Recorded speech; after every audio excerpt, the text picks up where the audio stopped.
رسوله الكريم أما بعد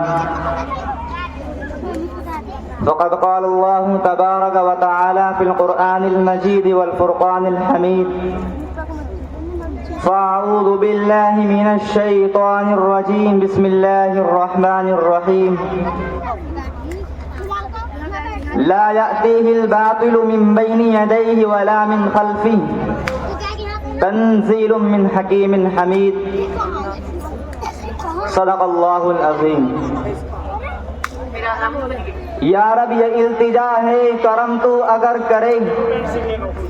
یا رب یہ التجا ہے کرم تو اگر کرے، وہ بات دے زباں میں جو دل پر اثر کرے۔ صدر ذی وقار، علماء اعظام اور مہمانان کرام، اللہ تبارک و تعالیٰ کا بے انتہا فضل و کرم ہے کہ اللہ تبارک و تعالیٰ نے آج مجھے آپ حضرات کے سامنے کچھ کہنے کا موقع عنایت فرمایا۔ دوستو، میں نے خطبے کے دوران جو آیت پڑھی ہے،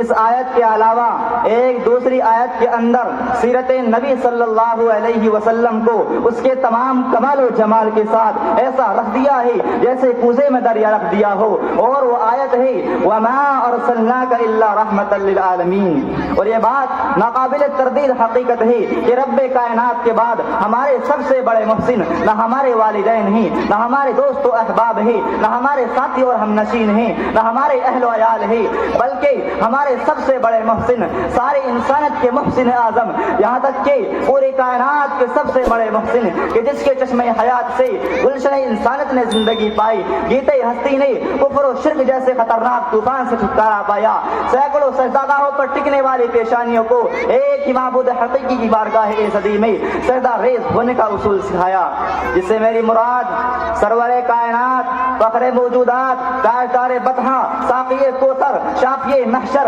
امام الاتقیاء، خاتم الانبیاء، سرکار دو عالم جناب محمد رسول اللہ صلی اللہ علیہ وسلم کی ذات اقدس ہے، جنہوں نے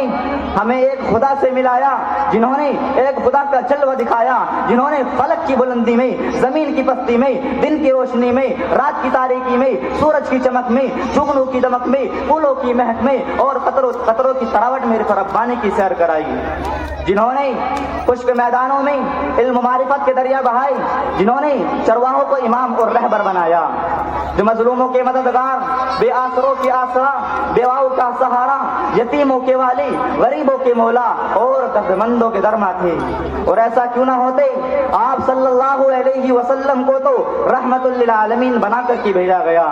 یہی وجہ تھی کہ دنیا پر آپ صلی اللہ علیہ وسلم کے احسانات ہی، لیکن آج افسوس کی بات یہ ہی کہ وہ مسلمان جو کل تک پوری دنیا کی قیادت و پاسبانی کر رہا تھا، آج وہ تنزلی کی طرف کو جا رہا ہے، وہ مسلمان قوم کہ جس کی ایک آواز میں چرند و پرند نے چند لمحوں کے اندر جنگل کے جنگل خالی کر دیے تھے، آج ایک چھوٹی بھی اس کا حکم ماننے کے لیے تیار نہیں ہے، جن کی صورتوں کو دیکھ کر کروڑوں کفار نے دین اسلام قبول کیا تھا، آج ان کی صورتوں پر دہشت گردی کا الزام لگایا جا رہا ہے۔ آخر مسلمانوں سوچو تو صحیح کتنا بڑا انقلاب کیوں آ گیا ہے۔ کسی شاعر نے کیا ہی خوب کہا ہے کہ مسلمانوں میں خو باقی نہیں ہے، مسلمانوں میں خو باقی نہیں ہے، محبت کا جنوں باقی نہیں ہے، صفے کا دل پریشاں سجدہ بے ذوق کہ جذب اندرو باقی نہیں ہے۔ پیارے دوستو، جب تک مسلمان نبی صلی اللہ علیہ وسلم کے طریقے پر تھا تو کامیاب تھا، جب تک مسلمان صحابہ کرام رضی اللہ عنہم کے طریقے پر تھا تو ہدایت پر گامزن تھا، جب تک مسلمان نبی صلی اللہ علیہ وسلم کے طریقے پر تھا تو کامیاب تھا،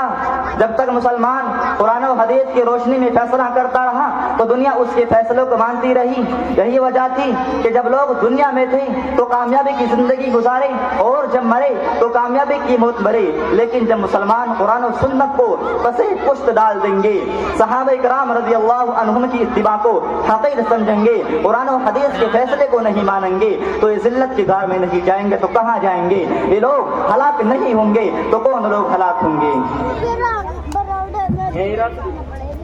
میرے دوستو، یہ بات آپ اپنے دل و دماغ کے اندر بیٹھا لیجیے کہ آج جتنی بیماریوں نے جنم لیا ہے اور جتنی بدعات و خرافات پیدا ہو گئی ہیں اور جتنے رسم و رواج پھیل رہے ہیں، یہ سب کچھ نبی صلی اللہ علیہ وسلم کے طریقے کو چھوڑ دینے اور قرآن و سنت کے طریقوں کو بھلا دینے کی وجہ سے ہے۔ مسلمان کبھی بھی پریشان نہیں ہوا کرتا، اگر ہوا تو آقا مدنی صلی اللہ علیہ وسلم کے طریقے سے اعراض کرنے کی وجہ سے ہوا۔ مسلمان ذلیل اگر ہوا تو آقا مدنی صلی اللہ علیہ وسلم کے طریقے سے اعراض کرنے کی وجہ سے ہوا۔ میرے دوستو، مسلمان وہ نہیں جس کو حالت بدل دے، بلکہ مسلمان وہ ہے جو خود حالت کو بدل دے۔ نبی صلی اللہ علیہ وسلم نے فرمایا تھا کہ مونچھوں کو پست کرو، داڑھی کو بڑھاؤ، لیکن مسلمانوں نے اس کو بھلا دیا ہے۔ نبی صلی اللہ علیہ وسلم نے فرمایا تھا افشوا السلام بینکم، سلام کو آپس میں رواج دو، سلام کو پھیلاؤ، مسلمانوں نے اس کو بھلا دیا ہے۔ نبی صلی اللہ علیہ وسلم نے فرمایا تھا فاتقوا الدنیا، دنیا سے بچو، لیکن آج کا مسلمان دنیا کے پیچھے پڑا ہوا ہے۔ ابو الحسن علی میاں ندوی رحمۃ اللہ علیہ فرماتے ہیں کہ دنیاکم حبیبۃ لکنھا غدارۃ لیس لھا حبیبۃ زوالھا قریبۃ عزیزھا ذلیلۃ، دنیا تمہاری دوست ہے لیکن وہ غدار اور دھوکے باز ہے، اس کا کوئی دوست نہیں ہے، اس کا زائل ہونا قریب ہے اور اس کا دوست ذلیل ہے۔ بس اسی چند باتوں پر اپنی تقریر کو ختم کرتا ہوں۔ دعا کیجئے کہ اللہ تبارک و تعالی ہم سب کو ان تمام باتوں پر عمل کرنے کی توفیق عطا فرمائے۔ وآخر دعوانا ان الحمد للہ رب العالمین۔